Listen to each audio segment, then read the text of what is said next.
এই ইন্ডিয়ার সাথে কিছু করেছিল নাকি? খালেদা জিয়া তারেক রহমান বিক্রি হয়ে গিয়েছিল, 5 তারিখে বিক্রি হয়েছিল। তো 5 তারিখের পরে বিএনপি খারাপ হয়ে গেল কেন হঠাৎ আপনার কাছে? আপনার বাল গজায় নাই যে এই আপনি যদি বিএনপির সাথে দ্বন্দ্ব করেন তাহলে ইন্ডিয়া আবার এখানে ঢুকবে? আচ্ছা, আপনি বললেন যে আপনি কি সবাই মাফ করে দিয়েছেন আপনি আওয়ামী লীগকে। চাচার সমস্যা কি? ভিডিও টিডিও আছে নাকি? পিছনে দেখি ওই যে শফিকুল ইসলাম মাসুদ চোখ বন্ধ করে মনে হয় বিশাল ধ্যানে আছে, মানে ওর বাপ ওই সন্তোষ শর্মা বক্তব্য দেয়, ওর বাপের বক্তব্য শুনে মধুর মানে মানে বলতেও লজ্জা লাগে। আমি পিনাকি আর কনক সারোয়ার 2-4 জন আরও আছেন, এদের বাইরে আর কারোর তো আমি দেখি না যারা কিনা ইন্ডিয়ার ব্যাপারে একদম জিরো টলারেন্স নিয়ে তারপরে কোনো কথা বলছে বা কোনো কাজ করছে। বাংলাদেশ জামাত ইসলামী আজকের মূল ভিডিওটা মূলত তাদেরকে নিয়েই, যারা পূর্ব পাকিস্তান থেকে বাংলাদেশ হোক সেটা চায় নাই। মূলত তারা এই দেশে যে স্বাধীনতা পরবর্তী সময় সেই দেশে বসবাসের অযোগ্য, তারা বাংলাদেশের একটা অপশক্তি, পাকিস্তানি অপশক্তি। তাদের এই দেশে রাজনীতি তো পরের কথা, ওই নামে এবং ওই ব্যক্তিরা এই দেশের নাগরিকত্ব পাওয়ার, তাদের আমি মনে করি মরণোত্তর নাগরিকত্ব বাতিল করা উচিত। তারা এই দেশে স্বাধীনতা চায় নাই। এখন আপনি হয়তো আজকে আমার এই কথা শোনার পরে মনে করবেন যে আমি এতদিন আমি তো নিজেই বলতাম, হ্যাঁ আমি বলতাম, আমি তো আমার তো ওই সময় জন্ম হয়নি। আমার জন্ম হইলে আমি 2 পাকিস্তানকে এক রাখতেই চাইতাম। যদি না পারতাম আমি ওই পাকিস্তানে, পশ্চিম পাকিস্তানে চলে যেতাম।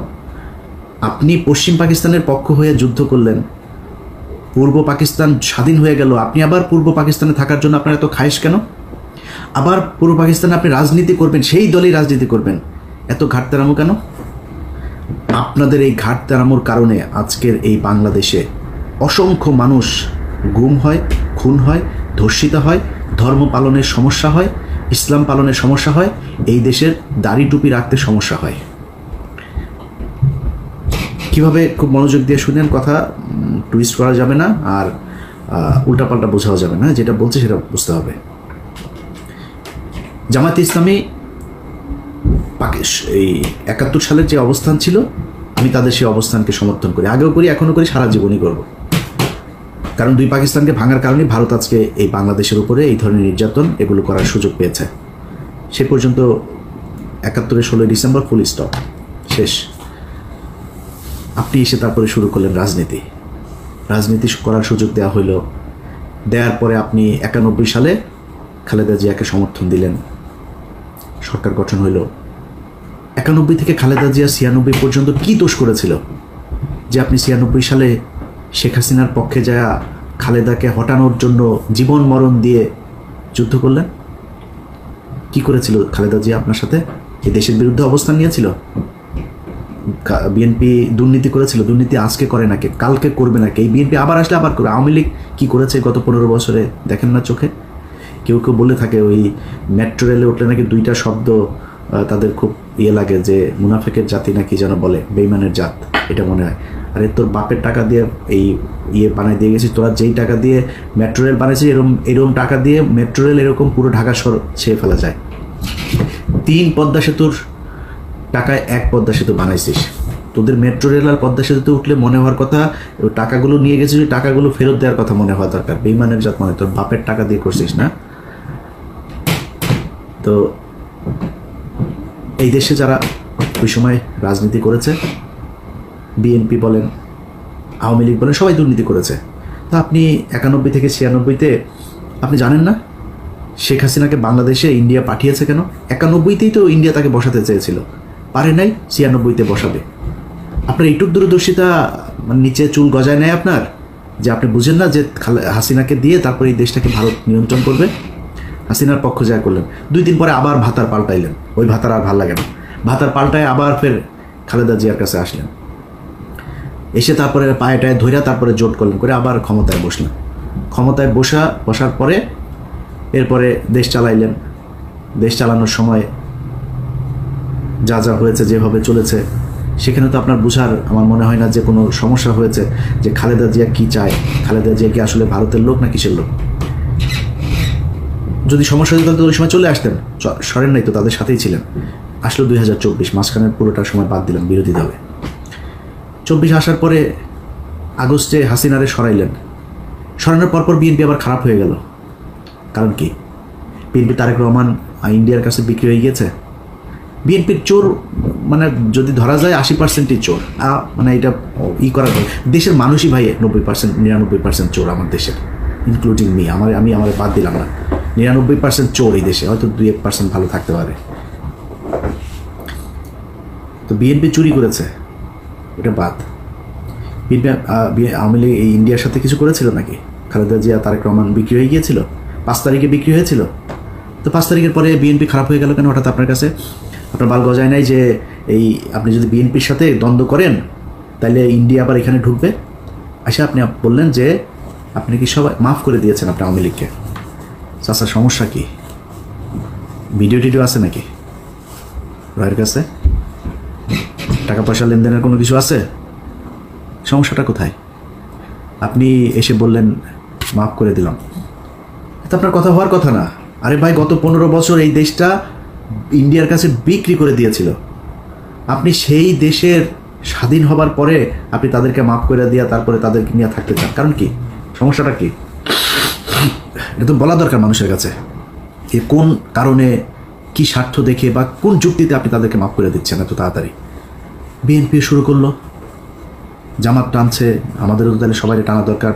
টানাটানি আওয়ামী লীগরে কে কত নিতে পারে, এদের কাছে সবচেয়ে প্রিয় মানুষ হয়ে গেল আওয়ামী লীগ। 5 আগস্টের পর থেকে আজ পর্যন্ত বলেন, এই দেশে নিজেরে নিয়ে যদি আমি কথা বলতে চাই তাহলে মনে হবে আমি বোধহয় নিজেরে মানে বলতেও লজ্জা লাগে।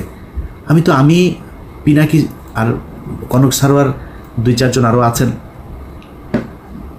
এদের বাইরে আর কারোর তো আমি দেখি না যারা কিনা ইন্ডিয়ার ব্যাপারে একদম 0 টলারেন্স নিয়ে তারপরে কোনো কথা বলছে বা কোনো কাজ করছে, কাউরে দেখি না। তো আপনি এদের কাছে নির্যাতিত হইলেন, এতটা দিন ধরে নির্যাতিত হইলেন, এদের ব্যাপারে আপনার কোনো সমস্যা নেই, কোনো অভিযোগ নাই? আমরা ফাইন্ড আউট করে দিলাম যে এই যে এই ব্যক্তি এই প্রতিষ্ঠানগুলো ইন্ডিয়ার ওয়ার করেছে, পক্ষে কাজ করেছে। আপনি তাদেরকে নিয়ে বসায়, স্টেজে বসায় তারপরে বক্তব্য শোনাবেন।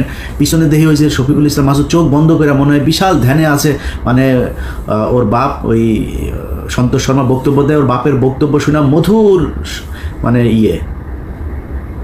স্টেজে দাঁড়ায় রয়েছে, পিছনে বডিগার্ডের মতো, সোহরাওয়ার্দীর বডিগার্ড শেখ মুজিবের মতো ওইভাবে দাঁড়ায় আছে। এটা এই জন্য এই 15 বছর এই জন্য মানুষ জীবন দিয়েছে। আপনার এই প্রোগ্রামটা যারা অর্গানাইজ করেছেন তাদেরকে, সেই জামাতের নেতা যারা সন্তোষ শর্মাকে দাওয়াত দিয়েছেন, সে ব্যক্তিগুলোকে একটু বলি যে মনে করেন আপনারা অলমোস্ট সবাই জেলে গিয়েছেন আমি যতটুকু জানি। জেলে যাওয়ার পরে আপনার স্ত্রী বা মেয়েকে পুলিশ আপনাকে ক্রস ফায়ার দিবে এটা মনে করে তারপরে ধর্ষণ করেছে, ধর্ষণ করে পেটে বাচ্চাও দিয়ে দিয়েছে। অ্যাবর্শন তো করাইতে পারে না লজ্জার শরমে। আপনাদের ঘরে যদি এরকম একটা বাচ্চা টাচ্চা যদি থাকে, মনে করেন থাকে, কেমন লাগবে? আছে কিনা ওইটাও তো আল্লাহই জানে। থাকতে পারে না? কেন বললাম জানেন কথাটা? আলেপের কথা মনে আছে? আমার এই চ্যানেলে একটু পিছনে যায় ভিডিওগুলো দেখেন। এই পুলিশ অফিসার এক ব্যক্তিকে ধরে তার স্ত্রীকে তার স্বামীর ক্রসফায়ারের ভয় দেখিয়ে রোজা ভাঙিয়ে রোজার মাসে তারপরে ধর্ষণ করেছে। দেখেছেন আমার এই চ্যানেলে ভিডিওটা? এরকম 16 জন আমাদের বাংলা এডিশন অফিসে গিয়েছিল। তো বাংলা এডিশনের কাছে যারা গিয়েছে ওরা তথ্য দিতে চায়, নাম টাম বলার পারমিশন দিচ্ছেন। তা বললাম নাম টাম কিছু যদি না বলি, কোনো পুলিশের নাম বলতে দিবেন না, ওরা লজ্জায় কারণে বলতে চায় না। তো এখন ওই ব্যক্তি শুধু আমাদের কাছে বক্তব্য দিয়েছিল কারণ ওর স্ত্রী মারা গিয়েছে। এগুলো নিয়ে দ্বন্দ্ব, সাংসারিক দ্বন্দ্ব, তারপরে আবার উনি গর্ভবতী ছিল, এইসব সমস্যা মিলে হঠাৎ করে মারা গিয়েছে। স্বামী স্ত্রীর মধ্যে এটা নিয়ে খুব খারাপ পরিস্থিতি চলছিল, মারা গিয়েছে। সে লোকের কথা শোনেন নাই? ওই লোকের স্ত্রীকে এইভাবে জোর করে ধর্ষণ করেছে। আমরা তো জানি না আরও কত মানুষের স্ত্রীকে এইভাবে ধর্ষণ করেছে যারা আমাদের কাছ পর্যন্ত পৌঁছাইতে পারেনি। আপনি মাফ করে দেওয়ার কে? তাদের কাছে জিজ্ঞেস করেছেন? ভারত গেল 15 বছরে যা করেছে সেটার শাস্তি হতে হবে, শুধু শাস্তি না, সারা জীবনের জন্য তাদেরকে নিষিদ্ধ করতে হবে। আপনি 2 দিনের মাথায় মাফ করে দেন। খিলগাঁয়ের জনির কথা মনে আছে? বুকে গুলি কয়টা? 19 গুলি নিয়ে তারপরে মরতে হয়েছিল, ছোট বাচ্চা। তবে বাচ্চার কাছে গিয়ে জিজ্ঞেস করেছেন যে ওর বাপের এই হত্যাকাণ্ডকে সে মাফ করেছে কিনা? সারা দেশে সেই 5ই মে থেকে শুরু করে বিভিন্ন সময় এই দেশের গণহত্যা চালিয়েছে। ঠিক যখন আপনি কথাটা বলছিলেন তার 1 মাস আগে, 15 দিন আগে একটা গণহত্যা চালিয়েছে। আপনি তাদেরকে মাফ করে দিচ্ছেন এত তাড়াতাড়ি। নিশ্চয়ই চাচা মিয়া ভিডিও টিডিও কোনো মমতাজ টমতাজ কারোর সাথে মনে হয় আকাম কুকামের কোনো ভিডিও আপনার আছে আওয়ামী লীগের কাছে বা রয়ের কাছে, এই জন্য আপনি বক্তব্য দিতে বাধ্য হয়েছেন। ওইটা আপনার বক্তব্য হওয়ার কথা না। আমি একজন মানুষ হিসাবে, সুস্থ মস্তিষ্কের একটা মানুষ হিসাবে এটা আমি মনে করি না। হয় আমি পাগল হয়ে গেছি, নাহলে আপনার কোনো ভিডিও টিডিও কিছু একটা আছে, নাহলে আপনি মাফ করতে পারেন না। আপনাদের অনেকের খারাপ লাগতে পারে ভাই, এই দেশের এই জামায়াতে ইসলামীর কারণে। আমি সরাসরি বলি, ধরেন আমি কয়েকদিন আগে ওই যে বিরিয়ানি আলম সাহেব বলেছিলেন, তার সাথে আমার ওয়াশিংটনে আমরা মুশফিক ভাই টুশিক ভাই এরা কয়েকজন ছিলাম একটা প্রেস ব্রিফিংয়ে এখানে। তো আমার জিজ্ঞেস করছিল যে আপনি নির্বাচন হলে কারে ভোট? না বলে নির্বাচন হলে জামাত ইসলামে ভোট দেবো।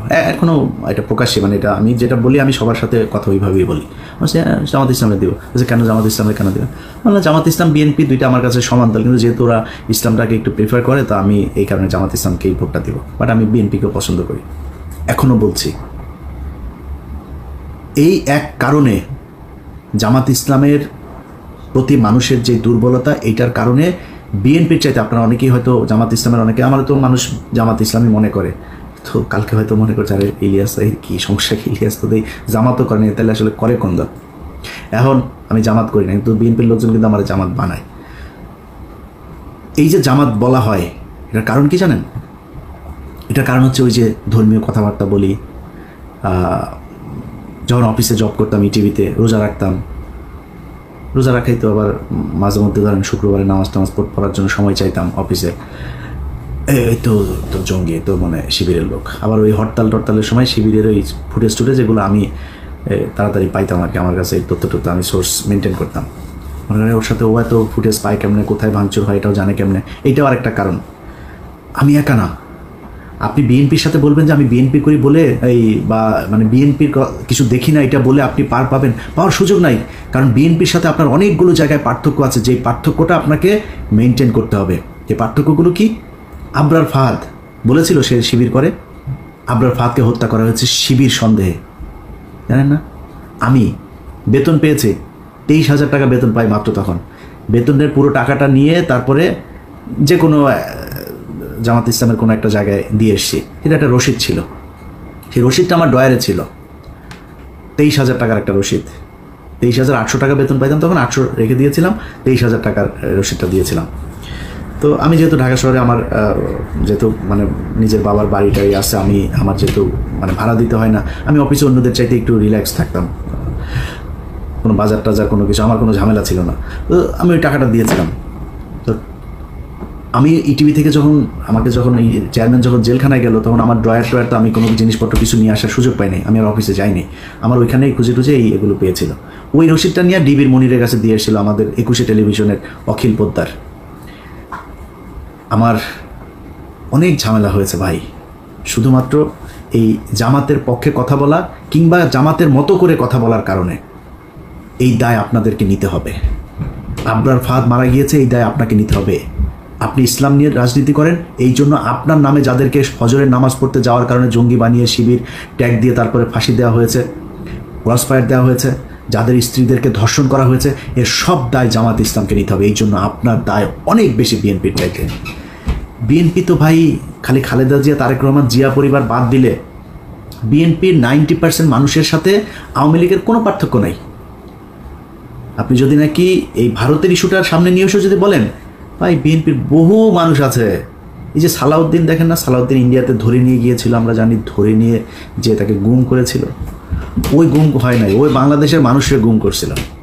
ইন্ডিয়াতে বসে আসে আমাদের সাথে ফোনে কথা বলে, আমার সাথে অনেকবার কথা হয়েছে। ইন্ডিয়াতে বসে থেকে কথা বলে আমার সাথে, অনেক ইনস্ট্রাকশন দিত, ভাই এরকম করো, এরকম এই সেই। আমি খুব অবাক হইতাম যে ইন্ডিয়াতে বসে সে কথা বলে, তারে কিছু বলে না। তখন কিন্তু আমরা এটা নিয়ে আলোচনা করতাম।